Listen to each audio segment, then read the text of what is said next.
Hi, I'm Eric Foreman, CEO of Facility Grid Commissioning Software. We've been doing this for a long time for some of the top commissioning companies, building owners, and construction managers around the world.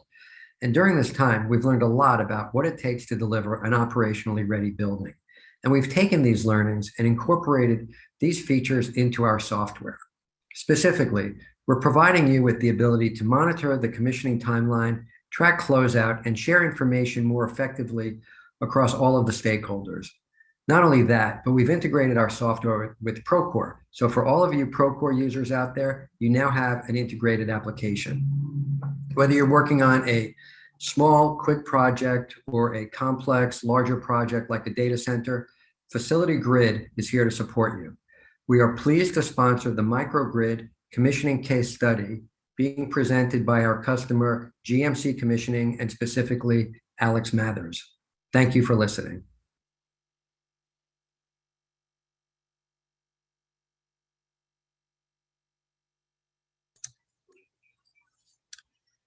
Hello, everyone, and welcome to the second 2021 CxEnergy virtual webinar. And special thanks to Facility Grid for sponsoring this presentation. Before we dive into things, I have some general housekeeping notes to address. In order to receive a certificate of completion, you must be a registered attendee and use the personalized link that was sent to your email address to join the webinar, not a link that might have been shared with you. Once each live presentation concludes, you will receive an email with your certificate within 24 hours. Please note that you will not need to use the CxEnergy app this year. Some of you may remember it from last year. Additionally, and this is a note for ACG, EMA, and AABC members, if you are a certified CXA, EMP, or TBE, staff will be uploading your certificates to your respective member portals for you. This will be completed after the final CxEnergy virtual presentation at the end of April. All live webinars are being recorded, so if you happen to miss one, you'll be able to view it 1 week after the live event. During the session, we encourage you to submit questions at any time using the Q&A button. The chat function is where you can make general comments and chat with attendees. And then finally, if you happen to be experiencing any technical issues during the webinar, please use the chat function to inform the panelists, and our tech experts will assist you.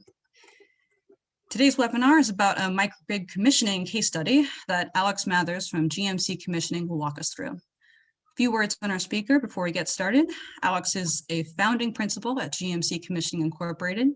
He spent the last 4 years building GMC Commissioning into the largest dedicated commissioning firm in California, specializing in highly technical, complex, and critical facilities. So without stealing any more time today, I'm going to hand it off to Alex to kick us off. Alex? Thanks, Sam. Let me share my screen.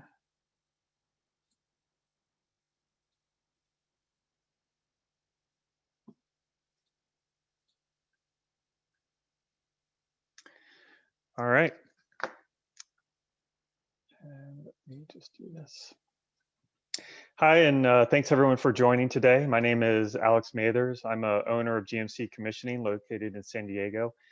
Joining me today is Joe Abadaltif, who was the CXA on the project. Today I'm going to cover a unique project we recently completed called Sharp Santee, which included a 400 kilowatt microgrid. Sharp Healthcare is one of San Diego's largest healthcare providers, and the Sharp Reese Steely Medical Center project was an 86,000 square foot new ground up medical office building in the city of Santee, California, which is located in San Diego County. The microgrid was included in the project based on a projected utility savings of $300,000 annually. This is an AIA continuing education system course, and to comply with requirements, they'll be accompanied 10-question quiz, so make sure you pay attention. And I think the quiz will come later on.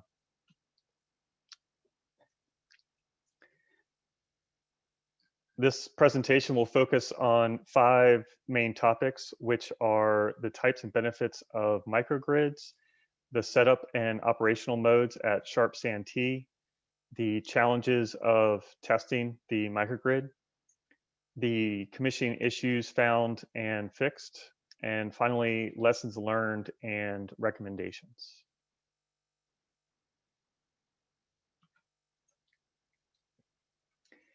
At the end of the course, if I did my job well enough, I hope you will have a basic comprehension of microgrids, be familiar with the various microgrid operational scenarios, and understand real-world issues with the testing and implementation of a microgrid. But first, just to make sure everyone's awake and paying attention, we have our first of 3 polling questions. So the first question is, how many of you listening today have worked on a microgrid project? This is a yes/no question, and I think, yeah, the poll should pop up, and we'll see what the results are.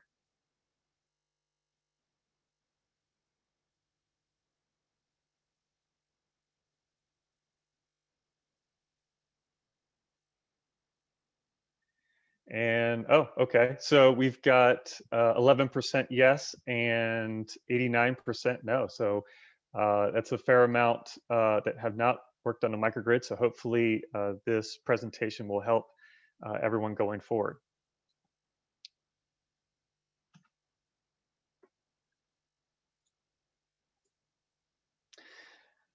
All right, starting off from the top, what is a microgrid? A microgrid is a small, local, and smart energy grid. A microgrid generally operates while connected to a main utility grid, but it can break off and operate on its own using local energy generation or storage. The microgrid must have smart control capability to disconnect from the utility grid and operate autonomously. This is called islanding. A microgrid can be powered by distributed generators, batteries, and renewable resources, which means it can take advantage of many different distributed generation technologies such as wind turbines, solar panels, diesel generators, and a few others. The more electrical generation that is interconnected in the microgrid, the more resiliency can be achieved. However, the intermittent nature of renewable resources makes the operation of the microgrid more difficult. Therefore, energy storage devices are necessary to smooth out that power generation of these intermittent sources. Finally, a microgrid is not just a secondary or distributed energy system. That is, it's not just a rooftop solar panel installation or just a backup generator. It's designed to supply power, primary reliable power, 24/7, 365. Depending on how it's fueled and how its requirements are managed, a microgrid might run indefinitely.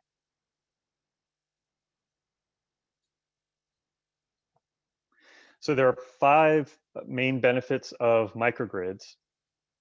The first is a microgrid improves electric reliability or energy resilience. In the case of our project, the Sharp Santee building, microgrid provides backup power to select emergency loads during a power outage. This is important, obviously, for a hospital or medical office building. Having that reliability, that backup, is obviously a big benefit. Second one, a microgrid can lower energy costs for consumers and businesses.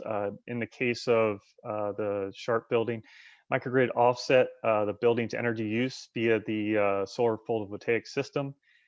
It also lowers utility demand charges with the battery energy storage system. And I'll get into that a little bit later. The third item is that it's more efficient because generation is close to the demand. So a microgrid is more efficient than, say, a distributed utility because that the power generation is physically close to where the power is being demanded from. So you're removing that transportation loss of a typical utility where you might have, say, coal-fired power plant or gas-fired or nuclear power plant miles and miles away, and have to transport that energy, across power transmission lines to where it's actually being used. In the case of a microgrid, obviously you've got that power being generated right there, right where it's being used, and so that's one of the main reasons why it's more efficient than a typical grid. The fourth benefit is a microgrid strengthens the central utility grid because less energy is demanded from the local utility as a solar voltaic system operates and less power is required as a battery energy storage system clips or curtails the power demanded during peak periods. Finally, a microgrid brings economic value to society. Microgrids offer economic value. They avert loss of product and work during power outages. They attract high quality employers to a region, and they keep jobs within a community.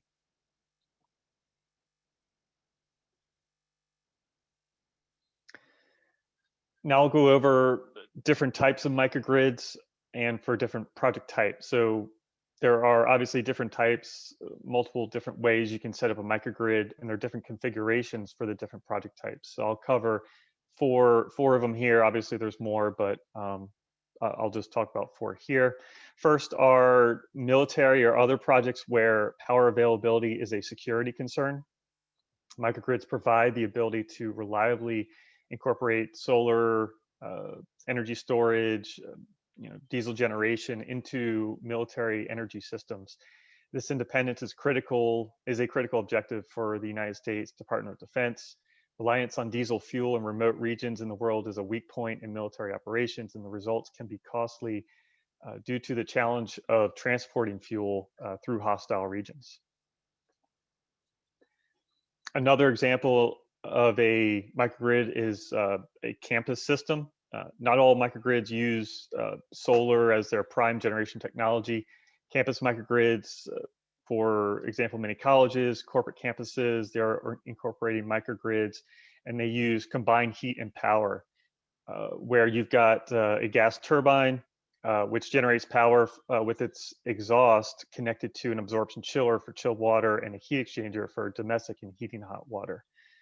And so if you have a collection of buildings that are close to each other and they all need chilled water, they all need power, and they all need heating hot water, it's obviously more efficient, more energy efficient and cost efficient to have a microgrid which can produce all of those different utilities there on site.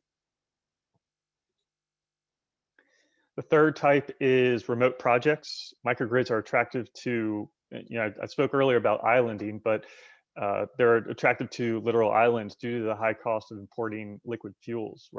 So while traditionally run off diesel, small and large islands around the world are incorporating renewables and energy sources, energy storage into their energy systems. What makes these different from other types of microgrids is that they're not grid connected. There's no other utility grid. They are themselves on an island, and they are always in that islanding mode. Finally, you can have multiple footprint projects where network microgrids or nested microgrids which are several separate microgrids connected to the same utility grid circuit, serve a wide geographic region. Networked microgrids are typically managed and optimized by a supervisory control system, and operate and coordinate each grid connected or island mode at different tiers of hierarchy along the utility grid segment.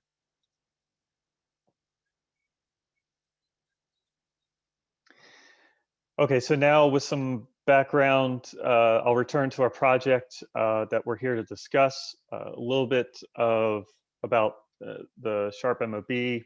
So Sharp Hospital, the owner started in 1955 as a nonprofit charitable institution providing general care for San Diego County.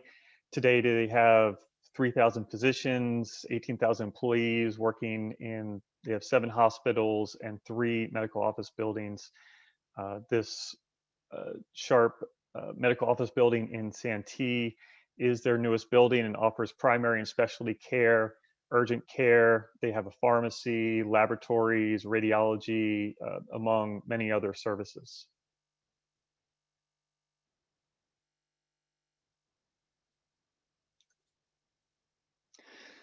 So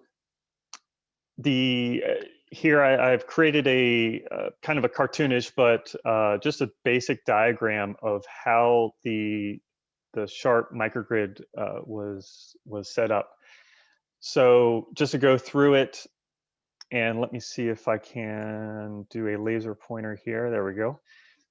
So the Sharp Santee Microgrid is a 400 kilowatt DC, 300 kilowatt AC system, which includes 950 LG solar panels. They're rated at about 400 watts each. These are wired in series of 18, connected to 6 inverters, DC to AC inverters, with integrated disconnects.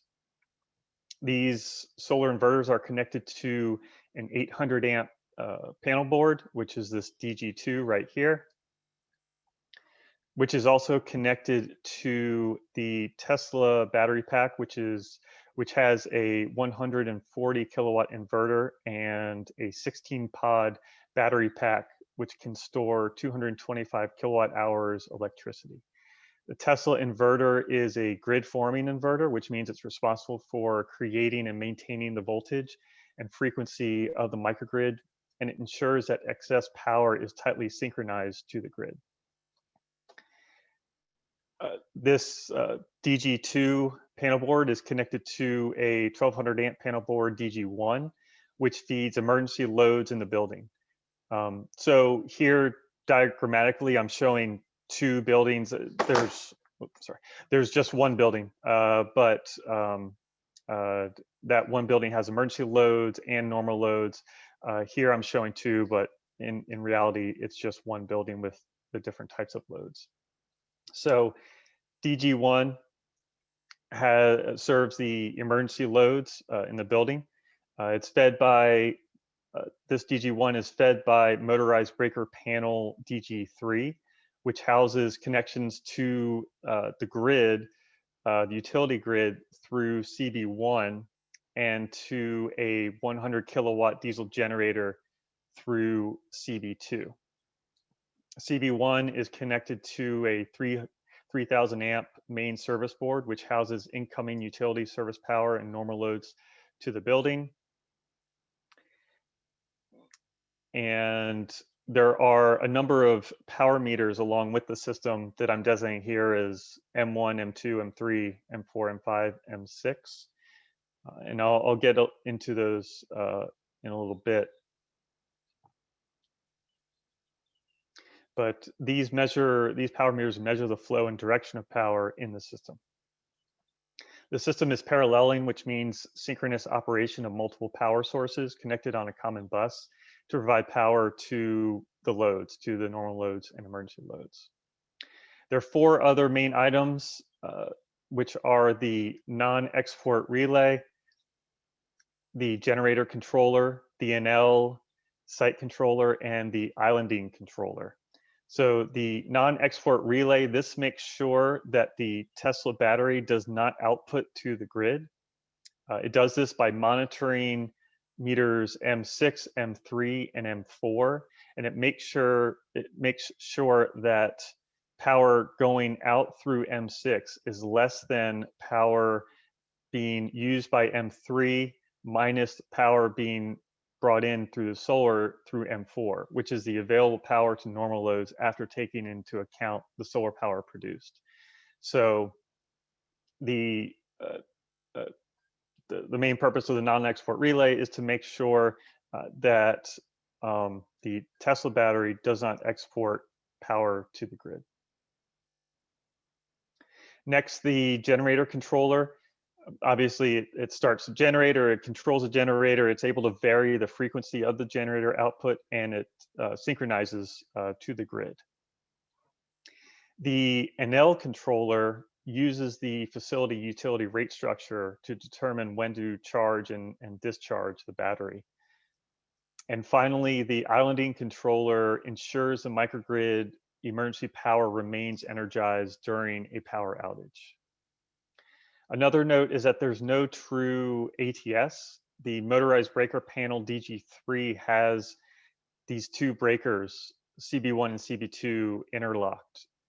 So there's no ATS because both of these breakers have to be able to be open at the same time.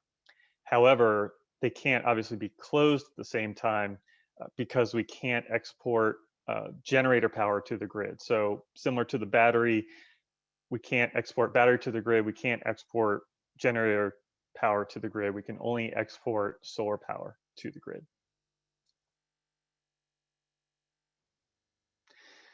Here are some images of the project site to kind of relate what I was just talking about in diagrammatic fashion to what was on site. So first picture here on the left, there's a building, whoops, in the background, and there were solar powered carports or shade structures here in the parking lot. There was also solar arrays up on the roof of the building.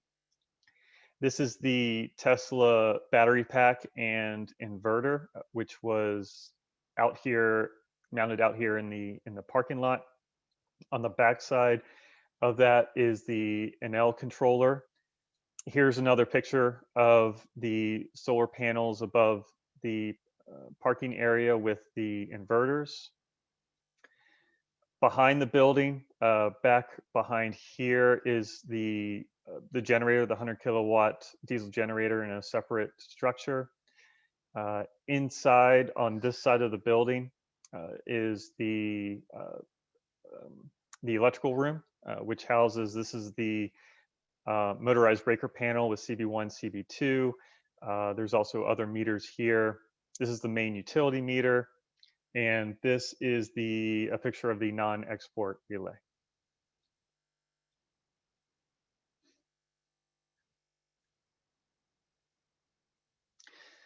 So one of the main purposes of the microgrid is to save money. Obviously, there must be some payback. The way Sharp is able to reduce utility costs is to use the local utility, which is SDG&E here in San Diego, the rate structure to its advantage. SDG&E has 8 different rates depending on time of day, also known as TOU or time of use. Also different rate structures for the day of the week and the amount of usage. They have rates for on-peak, off-peak, and super off-peak. There's also a baseline allowance, which you can see here, for the monthly amount of energy you can use at the lowest tier pricing. So if you use more than your allowance during your billing cycle, you'll move up to the higher cost tier pricing. But because SDG is so nice, they provide customers with an additional 30% of their baseline energy before you actually go into that higher rate. So the rates could be anywhere from 19 cents to 35 cents, 30 cents to 57 cents, depending on, like I said, the time of day, day of week, Monday through Friday, or is it a weekend or a holiday. And all of this, all these rate structures was built into that Enel site controller, which determined, and I'll get into that more in a little bit, but determined where power is being used from. So just to take a little break and make sure everyone is still awake, I've got our second polling question number 2, which is an easy one, also a yes, no. Who else has clients with similar utility rate structures, or if there are any owners in the audience, who else has a similar rate structure to the one that is here that I just went over? You should see, yep, there's the poll. And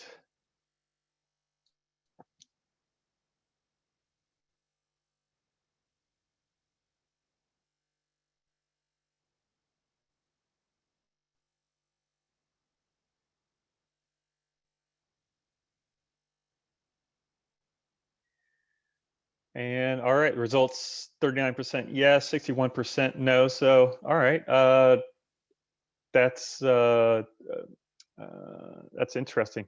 I would expect more people did, but probably going forward, more people will have those rate structures as utilities get more complicated. So I will move on to, so this slide, just kind of going back to the diagram, I'm not really going to dive into exactly what the wiring, but here's just an example of how the communications controls for the microgrid are decentralized. So this means the intelligence for the system is distributed. There's no one central brain. Like I said before, there's the non-export relay, there's the NL site controller, there's a Tesla controller, there's a generator controller, there's the islanding controller. So this means that there's many different controlling components that need to work together safely and efficiently. And that's where we as commissioning agents can come in and help make sure we test through all these scenarios because there's so many things, so many different pieces and parts to it to make sure that it operates smoothly.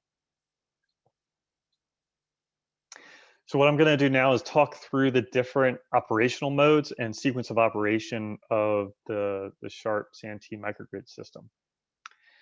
So starting off on a normal operation, a sunny day. So the sun is out, power from the solar array supplies power to DG2 through the DC and AC inverters. Available power at DG2 from the solar panels is used to charge the Tesla battery. Any extra power then goes to DG1, which serves power to the emergency loads. DG1, then any more available power goes to DG3, which is the two circuit breakers, CB1, CB2. CB2 is open, CB1 is closed, so power is going back up here to the main service board and then serving normal loads. Any additional power is then sent back or exported to the utility, and then Sharp is paid monthly based on how much they're able to export through that. M1 is a utility meter, so how much power they can send through that utility meter, they get a monthly amount from the utility. It's not a lot, it's kind of pennies on a dollar, but it's some. It's better than nothing. So that's normal operation on a sunny day. So now let's say it's clouds come in, block the sun a little bit, power from the solar array still supplies power to DG2, which can still charge a Tesla battery, supplies power to DG1, sending power to the emergency loads, sending power back up here to main service board. Maybe there's a little bit more to serve the normal loads, but not enough. And in that case, now we're bringing power in from the utility just to offset any additional power that we will need. Now, let's say it's a fully cloudy day. Obviously, here in San Diego, it never happens. I mean, I don't know why we'd even have to test this, but let's just say we've got a cloudy day here in San Diego, and we've got minimal power coming from the solar array, supplying power to panel DG2.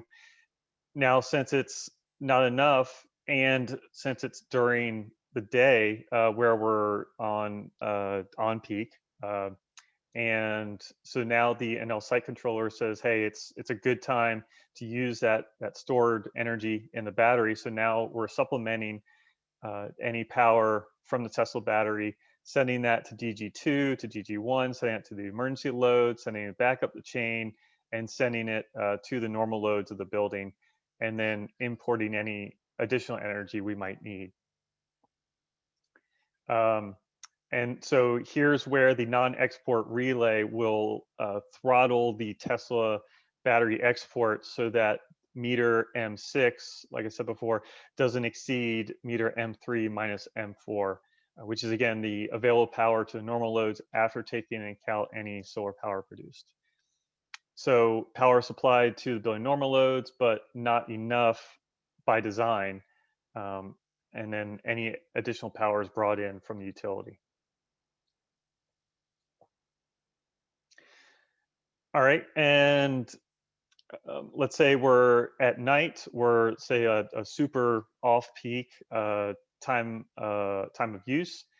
There's no power from the solar array, but that NL site controller knows that it's a super off-peak time, And so now it's charging the Tesla battery from the utility and also serving normal loads, emergency loads, uh, basically taking as much of that cheap energy as we can during the night, during that off-peak rate structure, to serve loads and to charge the battery.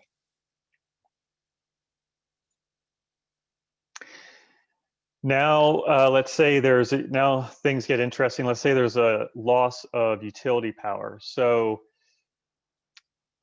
the system or the utility power availability is monitored at this meter M2. It's looking at voltage on the line on the main service board. So utility power is lost. The building normal loads are dropped. The solar inverters turn off.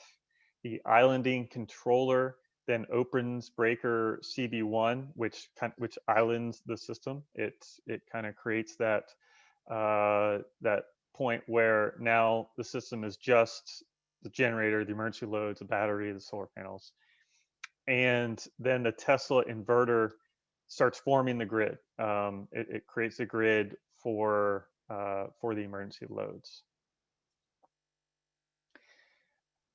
Now it's, let's say all that happened and it's a sunny day. So we've lost the utility, everything, like I said, happens, the normal loads are dropped, solar inverters turn off, Tesla inverter forms a grid, islanding controller opens breaker CB1. Now the Tesla battery supplies power to panel DG2 and provides backup to the emergency loads only. Tesla is also now monitoring the solar generation, and if it's too much, it will shut off inverters to curtail the inverter output. So there can be a case where there's too much solar, and the Tesla controller is monitoring that. If it's enough, it will start to let the solar panels power the emergency load directly. But first, to make sure the emergency loads don't drop, the Tesla battery pack is providing that power as soon as it can. But let's say there's loss of utility and now there's no solar. It's a cloudy day, or maybe it's at night. The solar inverters, again, they turn off, and Tesla inverter forms a grid. Islanding controller opens breaker CB1. The Tesla battery supplies power to panel DG2. Tesla battery provides backup to the critical loads only. Tesla is monitoring the solar generation and sees that there's zero power at meter M4, and the Tesla controller provided battery backup provides that battery until it reaches about 40% capacity. So it drains the battery, its battery's down from 80, 90%, whatever it was, down to 40%. And then it sends a signal to the generator controller to start the generator. This that 40% number, it's adjustable, and that was dialed in during testing. I think originally it started at 60, and we were able to drop it down to 40%.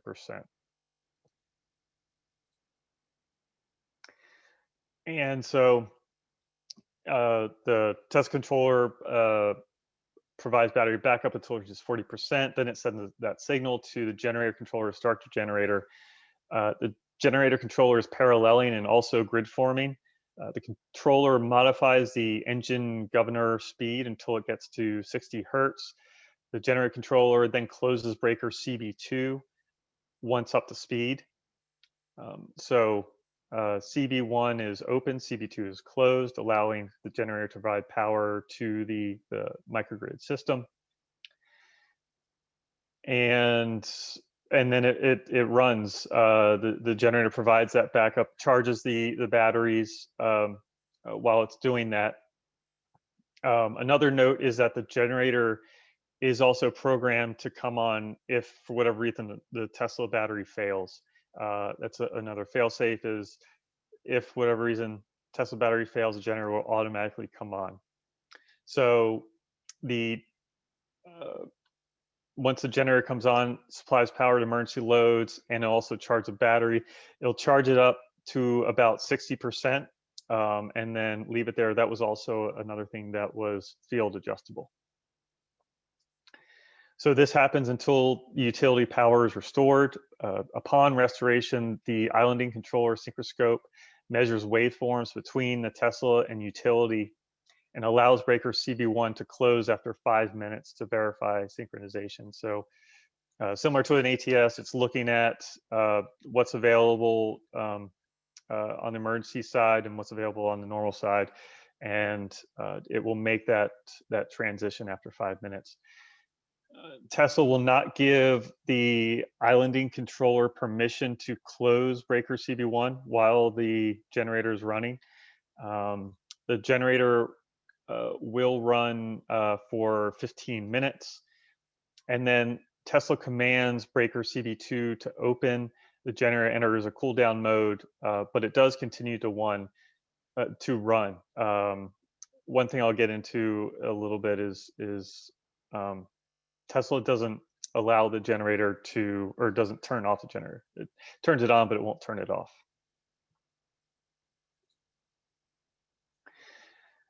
All right, so how did we test this microgrid? Well, first we brought in specialized subject matter experts. We assigned our top commissioning agent with experience in complex electrical systems.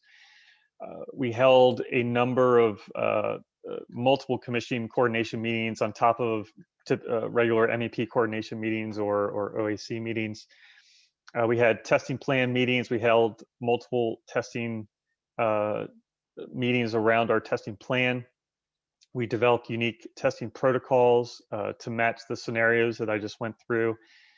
And as far as execution, we had to test at all different times and conditions to match the scenarios. So we had to test at night, during the day, when it's sunny, when it's cloudy. All that had to be tested to make sure that the microgrid operated as intended. We used, for this project and all other projects, we used FacilityGrid to track the issues and collect responses and close the items that we found. Here are some of the issues that we found and we fixed. The first one is that the utility motorized breaker CB1 was wired incorrectly with the non-export relay due to drawings being incorrect. The second item was the generator controller issues. The generator was tripping out on reverse power, which means the engine was not producing sufficient torque to keep the generator spinning at its rated speed. So the generator frequency was increased to prevent trip off when paralleled with the battery and with solar. Third item, the island control panel was internally wired wrong, which led to additional 12-volt relays needed to be installed to properly work with the motorized breakers and a generator controller. The motorized breakers interlock need to be hardwired so the system can't export generator power to the grid.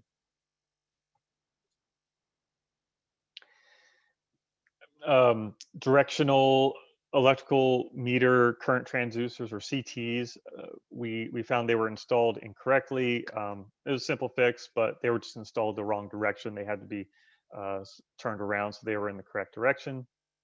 Once utility power is restored, the generator continues to run. So talked a little bit about this earlier. So Tesla doesn't want the responsibility of turning off the generator. Once utility power is restored, the generator continues to run, and it requires manual intervention to turn it off. The load is transferred, everything works fine, but again, this could be in the middle of the night on the weekend, generator will continue to run until someone comes in and shuts it off. This was something that they went back and forth with Tesla on, trying to come up with a fix, and in the end, or still today, that's how it is. There's no simple answer to turn off the generator. Even though it's in cool down, there's no load on it, but it will continue to run. And the next issue found is that there was too much power in the system when islanding, when there was a full sun. So the solar inverter curtailing sequence when on microgrid mode or island mode was originally set to power up the microgrid with all the solar inverters on at once and then power them down one by one over time. But there were issues at utility power loss and full solar generation. Voltage was building up on the line and exceeding parameters and tripping the battery. Tesla was then sending the generator start signals since it was tripped. The thing to note is that solar, since it's a current source, you can't really interrupt current instantaneously. So the inverter restart sequence was delayed by 10-second intervals and brought on one by one so curtailing could go into effect. So instead of trying to stop all that current from the solar, they just started with bringing on the inverters one by one. Finally, if the battery system fails during a utility outage, the microgrid will not automatically reconnect to the utility grid once it's restored. So if there is a battery failure, CV1 stays open. There's no way to automatically transfer emergency loads back on restored utility. This also must be done manually. Some of our lessons learned from this project. First, when designing a microgrid, the sizing ratio between the battery and the power generation is custom. It needs to be engineered and optimized. So my understanding is the battery is typically sized to from 1 to 1.5 times the generation capacity. In this case, the battery was sized, it was a bit under, I think, 1 times the generation, but that's, again, that's a custom and engineered sizing ratio.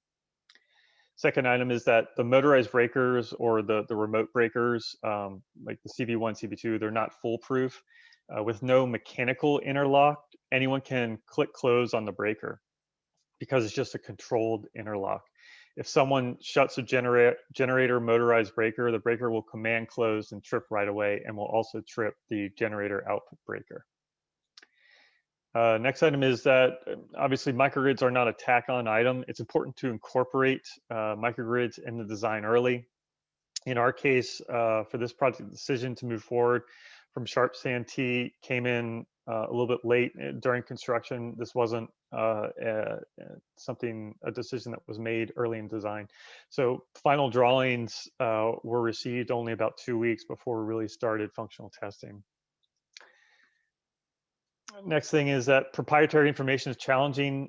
We had limited support from Tesla, and it was hard to get information due to intellectual property concerns and limited documentation.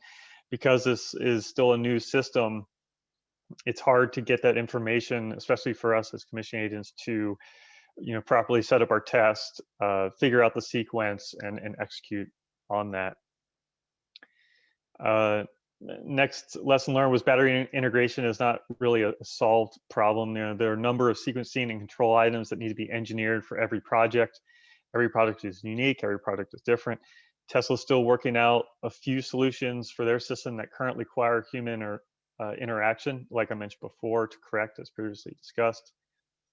And finally, just because you're ready to test doesn't mean the team is available. So we were there ready to test, but Tesla wasn't. They weren't readily available to commission their battery bank when it came time for us to do our functional testing.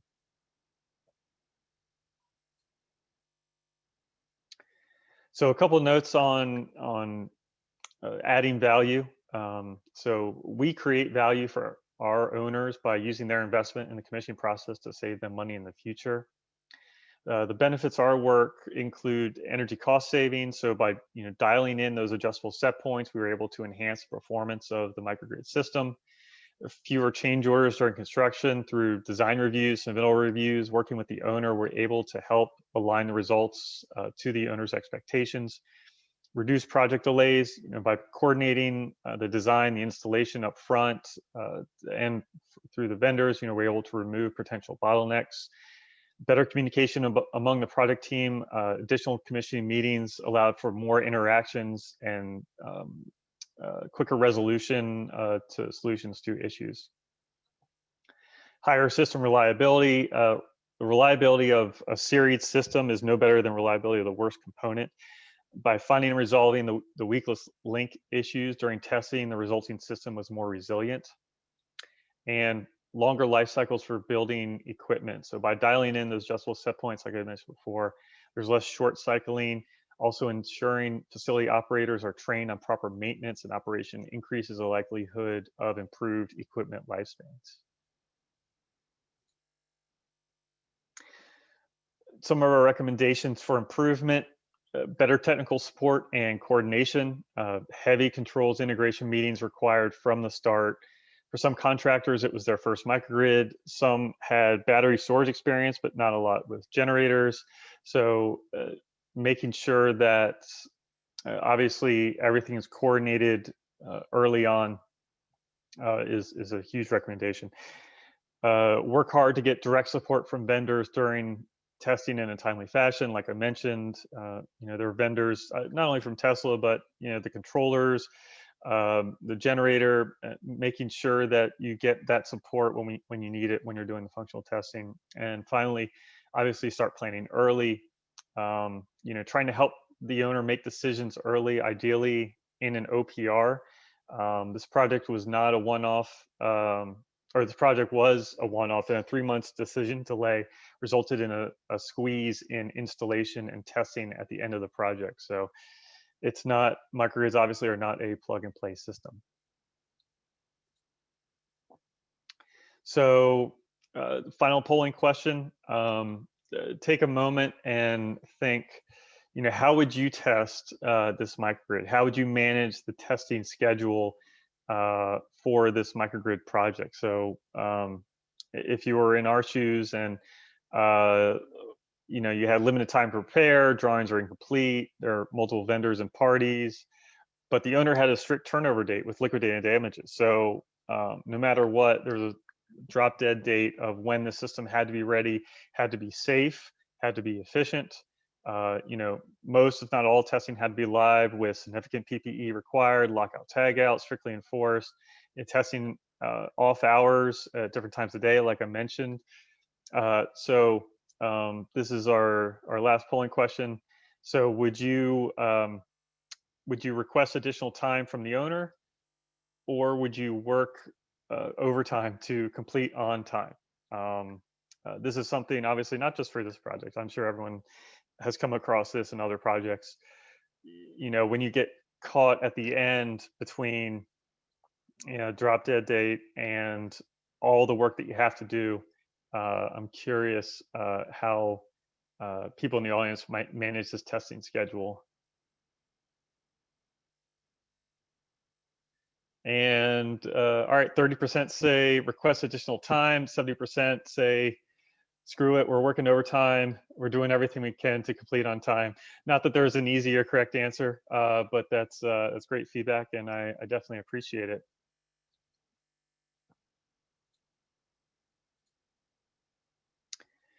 So that's the end of my presentation. I think we've got some time left for Q&A. Yes, thanks so much, Alex. We actually have a decent amount of questions lined up, so let's get into them. Okay, great. Great. So the first one is there a higher or specialized maintenance requirement for microgrid systems? Yeah, that's a great question. I would say there's, and we also have, I have Joe on the phone here who was the CxEnergy project and can maybe help me answer this question. I'm going to say, yes, obviously there's a little bit higher because you have more components. Obviously you've got more systems on the electrical side. However, the Tesla battery, I don't think that requires a significant amount of additional maintenance. If your site already has solar, obviously that's already built into the price, and most hospitals or MOBs already have a generator. So the only components that are really different are the controls and the battery system, which, if like I said, if they're set up correctly, they should only require minimal maintenance. Maybe the only other additional maintenance is monitoring the performance of the system, making sure you're getting the payback that you originally expected. Alex, I would agree. I think these Tesla power packs had lithium ion batteries, dry cell. So there was no, you don't need to add distilled water every day when the level's getting drained in these wet cells that you guys would normally see back in the day. So most of the other components in the system were traditional you would see in a building, motorized breakers, emergency generator. So yeah, I would say, yeah, probably a little more maintenance intensive, but not too much that should scare an owner away from investing in a system like this. Great. So another attendee is wondering, is the system able to export power that is not from the battery to the grid? Yes, the system can only export solar power to the grid. So it can't export the battery, it can't export the generator, but yes, it can export the solar power. And that's a utility requirement.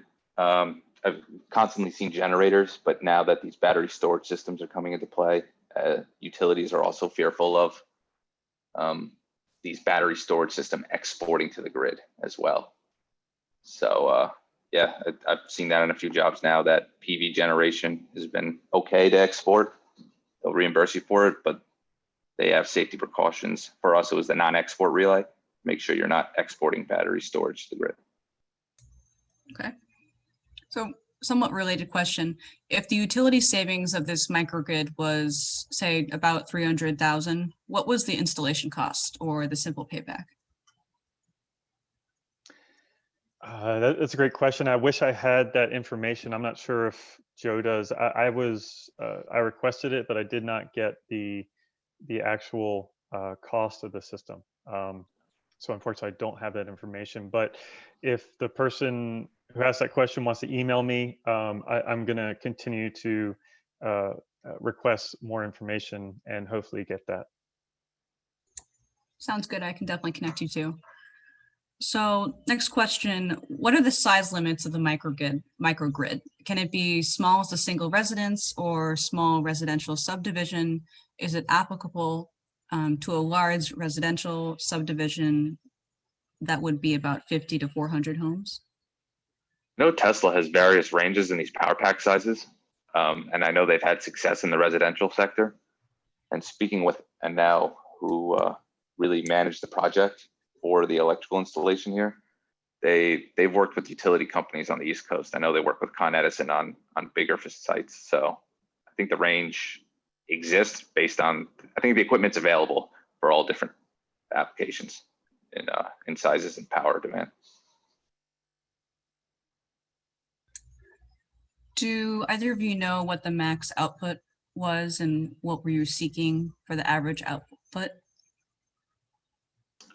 We hit the, I think I saw that question, the 400 watts for the panels that they're rated for. Yeah, so we hit, luckily here in San Diego, we had the weather for it when we were testing. So we hit that the maximum power generation. A thing to know for these solar panels, usually they're the rated value, it's earlier on in the life of the solar panel, it could actually generate slightly more power. They issue that 400 watts really towards the end of the solar panel life. So you're still maintaining that maximum power throughout the whole life cycle of the project. So yeah, we hit it. Solar panels were facing on the west side. So it would take a little bit into the morning before we hit max power generation. But yeah, that was all part of our commissioning process, trending that. Yeah. Okay. Someone else is asking, with no central control, is function limited if communication is lost in part of the network, or does the system still allow for standalone operation for each part? So depending on which aspect of the microgrid, so the peak demand shaving really relies on, internet connection going back to Enel and Enel telling that Tesla battery storage system to fire based on the rate charges that the customer is seeing. So that aspect would not be functional. But in an emergency power situation, the Tesla battery storage system is still capable of forming the grid, maintaining the grid, and then starting up an emergency generator if required. So still able to provide power to the emergency loads, but that peak demand shaving, which is the whole intent of the battery storage system, that requires communication back to Enel. Awesome. Thank you, Joe. Another question, how was the drop from 60 to 40% battery to start the generator determined during testing? Was this directed by the CXA or was this coordinated with the engineer? It's actually coordinated with the owner. So we did a quick calculation based on the KW, the emergency loads, and the owner wanted, worst case scenario, the operators, they got off of shift at 4 p.m. They didn't man this facility 24/7. They only wanted the generator to come on once at night. They didn't want to experience multiple generators requiring to fire, start up, load, etc. if they were off-site when utility power outage occurred. So they calculated the KW for building loads, extrapolated that out, and said, hey, if we charge up the battery storage system to 60%, we should be good for this 10-hour window until facilities comes back on site the next morning. Obviously, facilities gets an email notification whenever anything went wrong, but yeah, it was actually owner driven. Thank you.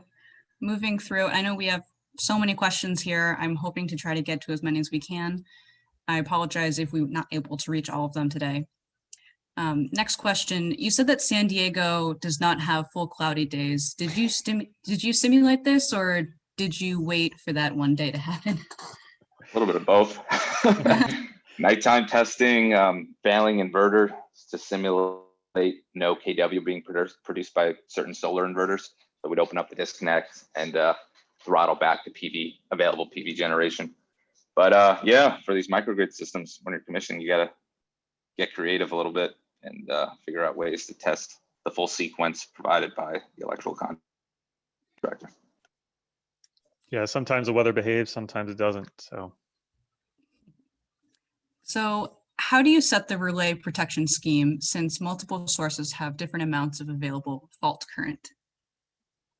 So as Alex stated, the microgrid was a late addition. So the electrical contractor was required to update the short circuit coordination study, arc flash study, etc. And that's a good question because motor loads are always factored into that short circuit coordination study. So especially big power providing loads like a battery storage system, generator, PV array need to be included. I think I'd have to go back and look at the report, but they assumed the worst case scenario. So battery storage system providing full power and PV array providing full power during a short circuit fault at all downstream loads. But yeah, that was a good point. That definitely, we caught that as one of our commissioning issues, that the study wasn't originally updated and arc flash labels weren't provided on a lot of the electrical panels with the micro. Right. Here's one I liked. Was the microgrid monitored by the building automation system? They mapped, so CxEnergy had a lot of metering scope in this job. So it was a hyperlink mapped on the BMS for the battery storage system to view what Enel sees by the operators, and also CxEnergy's metering website to view all the, you could trend PV generation, etc. So yeah, it was actually accessible through the BMS, which was nice. Sounds great. Another question, what is the life of the battery pack, either in cycles or estimated life in years? Great question. I don't have the answer for, unfortunately. Yeah, I don't know either. I want to say it's at least 10 years. But yeah, depending on how often it is cycled, I'm not sure. That's a good question. If again, if anyone wants to email me, I'll follow up with that answer. Okay. I'll make sure to connect you too. I know we only have a minute left, so I'm going to try to squeeze a couple more in here before we end the day. How is the resiliency of the motorized breakers tested for the number of cycles of operation? Factory tested or on-site? That's a good question. Joe, do you know the answer to this one? We tested functionality on site, control interlocked on site, make sure both breakers can be closed. No, I don't. The number of cycles though of opening and closing the breakers, I'm not sure if that was done in a factory setting or not. Okay. And final question for you both. What simulation software was used to size or model the microgrid system? I don't know if we had visibility into that software because obviously weren't in the design of it. But Joe, do you know what software? No, I'd have to get back to you on that one. Yeah. As Alex said, it was late design and we weren't a lot of commissioning jobs. We came on late to the project, so we wouldn't have any insight to that design of the actual microgrid system. Understood. Okay. Well, thank you so much for your time, Alex, and thank you, Joe, for hopping on to help with the Q&A. Alex, do you mind hitting next to the next slide for me? Thank you. Okay, so for everyone attending, you're going to get a certificate attendance in 24 hours, so please keep an eye out on your email. And we hope you come back next week, Tuesday, this same time. We're going to kick things off again on indoor air quality and future of recommissioning. So please be sure to join in and have a happy day and stay safe. Thank you all. Okay, thanks. Thank Thank you. you.